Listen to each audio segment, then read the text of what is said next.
Ration দুর্নীতি তদন্তে ফের তৎপর ইডি। এবার কৈখালীতে বাকিবুর রহমানের ঘনিষ্ঠের অভিজাত আবাসনের তল্লাশি ইডির আধিকারিকের। তবে এবার বাকিবুরের ফ্ল্যাটে নয়, বাকিবুর ঘনিষ্ঠ ব্যবসায়ী হানিস তোসিবালের ফ্ল্যাটে অভিযান চালাচ্ছে ইডি আধিকারিকরা। প্রায় 1.5 ঘন্টা ধরে চলছে এই অভিযান। ইডি আধিকারিকের বাড়িতে আসার খবর পেতেই ওই ব্যবসায়ী মোবাইল ফোন ছুঁড়ে অন্যত্র ফেলে দেয়। কেন্দ্রীয় নিরাপত্তা বাহিনী তৎপরতায় ওই মোবাইল ফোন উদ্ধার হয়। ঘটনাস্থলে বাগুইহাটি থানার পুলিশ।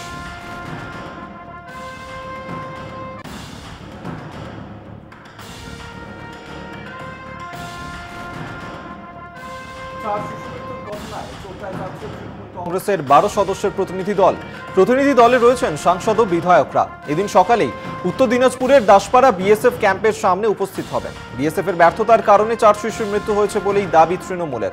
সোমবার জেসিবি দিয়ে মাটি তোলার সময় মাটির চাপে পড়ে মৃত্যু হয় 4 শিশুর। গোটা এলাকায় ব্যাপক চাঞ্চল্য। চেতনাগঞ্জ এলাকায় বিএসএফ ক্যাম্পের পাশেই একটি মাটির ড্রেন করার সময় কয়েকটি বাচ্চা চাপা পড়ে যায়। ঘটনাস্থলেই তাদের মৃত্যু হয়।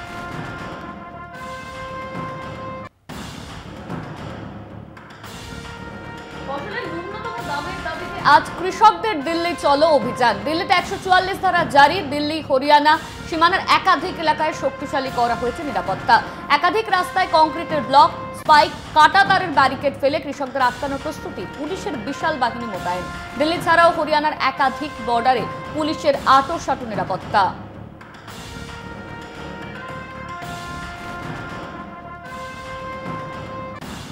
সন্দেশখালী ত্রিমোহিনী এলাকায় রাজ্যপালকে ঘিরে মহিলাদের বিক্ষোভ। নিখোঁজ শেখ শাহজাহান ও তার দলবলের বিরুদ্ধে অত্যাচারের অভিযোগ, গ্রেফতারের দাবি।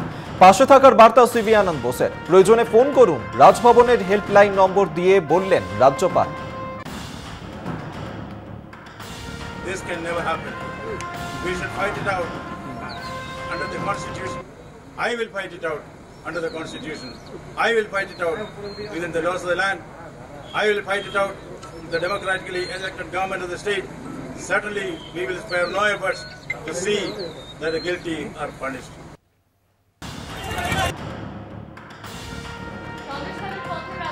কালো পতাকা মিনাখায় ঢোকার পর থেকে 100 দিনের কাজের টাকার দাবিতে দফায় দফায় বিক্ষোভ। বোসের কনভয়ের সামনে কালো পতাকা, গাড়ি আটকে বিক্ষোভ বাসন্তী হাইওয়েতে।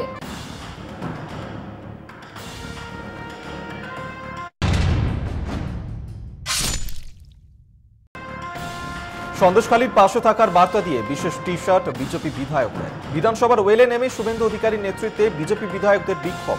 বিজেপি বিধায়করা সন্দেশখালীর সঙ্গে আছি টি শার্ট পরে বিধানসভার অধিবেশন কক্ষে প্রবেশ করে। সন্দেশখালী নিয়ে মুখ্যমন্ত্রীর পদত্যাগের দাবি করে ওয়েলে নেমে স্লোগান দেন বিধায়করা। সন্দেশখালীর ধর্ষণ ও পুলিশি অত্যাচারের বিরুদ্ধে মুখ্যমন্ত্রী সহ রাজ্য সরকারের পদত্যাগের দাবি করে স্লোগান। সন্দেশখালীর ঘটনা নিয়ে রাজ্য বিধানসভায় আলোচনা চেয়েছিলেন বিরোধী দলনেতা শুভেন্দু অধিকারী। স্পিকার বিমান বন্দ্যোপাধ্যায় সেই আলোচনা নাকচ করে দেওয়ায় প্রতিবাদে বিক্ষোভে সামিল হয় বিজেপি বিধায়করা।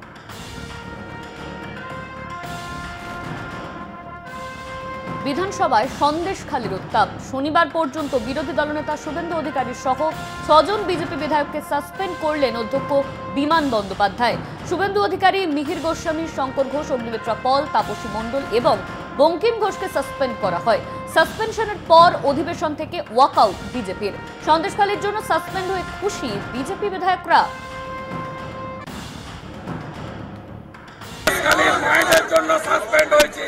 আমরা গর্বিত, আমরা গর্বিত।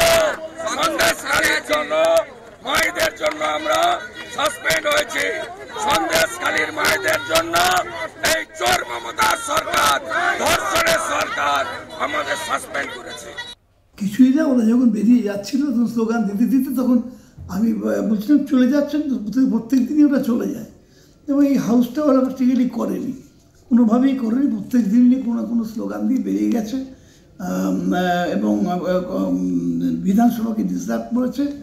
তখন চলে ইশারা করতে ও আবার ঢুকে পড়লো এবং তখন এসে ওরা ওয়েলে বসে পড়লো। এই সম্পূর্ণ এই যা যা করলো, চিৎকার চেঁচামেচি, স্পিকার বলতে দেওয়া সত্ত্বেও চিৎকার চেঁচামেচি, তারপরে আবার কি বলে হাউস থেকে বিক্ষোভ, কাগজ ছিঁড়তে বারণ করলো, কাগজ ছিঁড়ে উড়িয়ে দিচ্ছিল। সবগুলোই পরপর আইনত মানে অন্যায়, বিধানসভার আইনের বিরুদ্ধে। বিরোধী দলনেতাকে অনুরোধ করা হতো যে আপনি আপনার দলের এদের কী বলে মেম্বারদের কন্ট্রোল করুন বলার পরেও কিন্তু দেখা গেল যে তারা শুনল না। তখন আমি বাধ্য হয়ে এই প্রস্তাবটা আনি যে বিধানসভার এই 6 জন সদস্যকে বহিষ্কার করা হোক। সাসপেনশনের পরে বিধানসভা থেকেই বেসরকারি বাসে করে সন্দেশখালীর উদ্দেশ্যে রওনা হন বিরোধী দলনেতা শুভেন্দু অধিকারী। সঙ্গে ছিলেন একাধিক বিজেপি বিধায়ক। সন্দেশখালীর মা বোনেদের সম্ভ্রম রক্ষায় ও অত্যাচারের প্রতিবাদে এই লড়াই চলবে বলেই জানান বিজেপি বিধায়করা।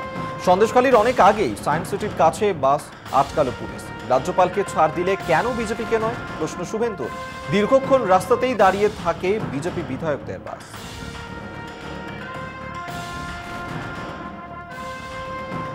আগামীকাল সুকান্তর নেতৃত্বে বসিরহাট এসপি অফিস ঘেরাও। সন্দেশখালী যাওয়ার আগে আটকানোর অভিযোগ।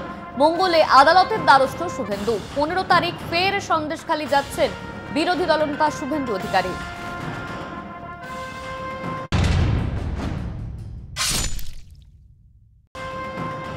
তৃণমূল সরকারকে তো কেন্দ্রীয় মন্ত্রী স্মৃতি ইরানি। সন্দেশখালীর হিন্দু মহিলার ওপর তৃণমূলের গুন্ডারা নির্যাতন চালাতো বলেই জানান কেন্দ্রীয় মন্ত্রী স্মৃতি ইরানি। শেখ শাহজাহানকে কোথায় লুকিয়ে রাখা হয়েছে তা নিয়েও প্রশ্ন তোলেন তিনি।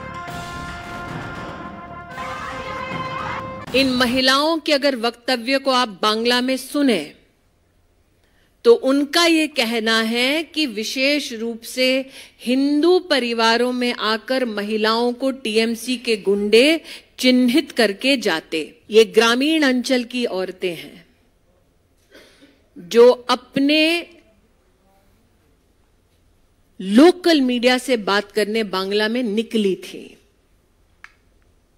वर्तमान में सेक्शन 144 उनके क्षेत्र में लगा दिया गया है ताकि इन औरतों का जमावड़ा रोका जा सके।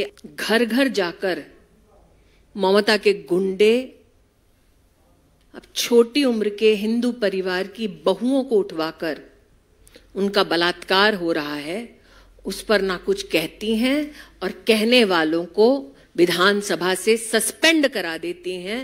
ये अंधा राज चल रहा है। अब तक लोग पूछ रहे थे शेख शाहजहां कौन है, आज प्रश्न उठता है ममता बंदोपाध्याय शेख शाहजहां कहां है। স্মৃতি ইরানিকে পাল্টা সওয়াল মন্ত্রী বীরবাহা হাসদার। সন্দেশখালীর হিন্দু মহিলাদের নিয়ে তিনি মুখ খুললেও মণিপুর নিয়ে চুপ কেন, প্রশ্ন বীরবাহা হাসদার। স্মৃতি ইরানি জি, আমি ওনার কাছে প্রশ্ন করতে চাই। উনি বারবার দিল্লিতে প্রেস কনফারেন্স করতে করতে বলছেন যে সন্দেশখালীতে হিন্দু মহিলা। আজকে ওনার মুখ খুলেছে কারণ হিন্দু মহিলাদের সাথে হচ্ছে বলে। আমি প্রশ্ন করতে চাই তাকে, মণিপুরে যখন আদিবাসী মহিলাকে লগ্ন করে হাঁটানো হলো, ধর্ষিতা হতে হলো, এখনও মণিপুর জ্বলছে যেখানে বেশিরভাগ আদিবাসী সম্প্রদায়ের মানুষ জ্বলছেন, তখন স্মৃতি ইরানিজি কোথায় ঘুমিয়ে থাকেন? স্বস্তি মিলল না শেখ শাহজাহানের গ্রেপ্তার না করার আশ্বাস মিললে ইডি হাজিরা দেবেন শাহজাহান, আদালতে জানালেন শাহজাহানের আইনজীবী।